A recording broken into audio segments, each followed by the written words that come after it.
जो आपका ये एक्स अपॉन 100 वाला ना, suppose life in weeks of a certain kind of computer has the PDF 100 upon x square, जहाँ x more than equal to 100 है और 0 है जब एक्स लेस देन 100 है.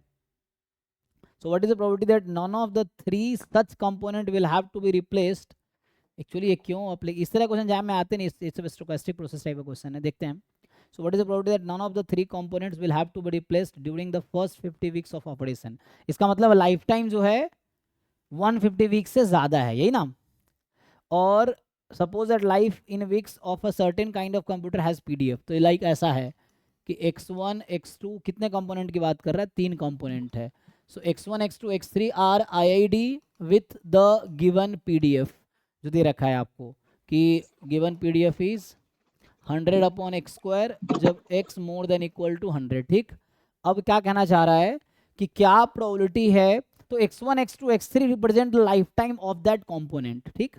अब ये कहना चाह रहा है कि बताए रखा लाइफ है, क्या प्रोबेबिलिटी है कि इनमें तीनों में से किसी को भी none of the three will have to be replaced during first 150 weeks. क्या मतलब है, पहले 150 वीक में रिप्लेस करने की जरूरत नहीं पड़ेगी, मींस लाइफ टाइम 150 वीक से ज्यादा होगी. इसकी क्या प्रोबेबिलिटी है? So they are asking you to find probability x1 more than 150, x2 more than 150 and x3 more than 150. हो गया, इंडिपेंडेंट है ना. सो x1 मोर देन 150, फिर प्रोडक्ट करेंगे, आइडेंटिकली डिस्ट्रीब्यूटेड है तो इसकी पावर 3 हो जाएगी. कर लेंगे तो 1 माइनस CDF एट 150 इसकी पावर 3. ये आंसर है. सर 150 वीक्स चल रहा है तो मतलब सर 0 से 150 इंटीग्रेट नहीं होगा? नहीं, इसने कहा है कि none of the component will have to be replaced during first 50 weeks. तो आपको यहाँ ये डिसाइड करना है कि उसकी लाइफ टाइम कितनी है. तो इस स्टेटमेंट से क्या क्लियर हो रहा है कि लाइफ टाइम 150 वीक से कम है या 150 वीक से ज्यादा है. ज्यादा है. तो इसलिए मोर देन 150 लिया है.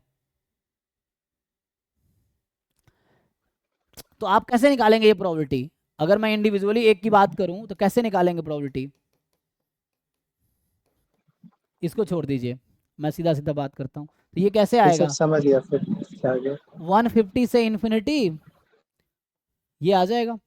और ये जो भी आंसर आएगा इसका क्यूब कर दीजिए, वो आंसर है. क्यूब क्यों? क्योंकि x1 के लिए x2 के लिए x3 इंडिपेंडेंट है तो इंटरसेक्शन प्रोडक्ट हो जाएगा, इसीलिए. उसने कहा है कि पहले 50 वीक में रिप्लेस करने की जरूरत नहीं पड़ेगी. तो इसका मीनिंग ये है कि इसका लाइफ टाइम 150 वीक से ज्यादा है, तभी तो रिप्लेस नहीं करना पड़ेगा. अगर 150 वीक से पहले खराब हो गया ना तो रिप्लेस करना पड़ेगा हमें. तो इसने कहा क्या प्रोबेबिलिटी है कि इन तीनों में से किसी को भी मुझे 150 वीक से पहले रिप्लेस करने की जरूरत नहीं पड़ेगी. मतलब all three will have a lifetime at least 150 weeks.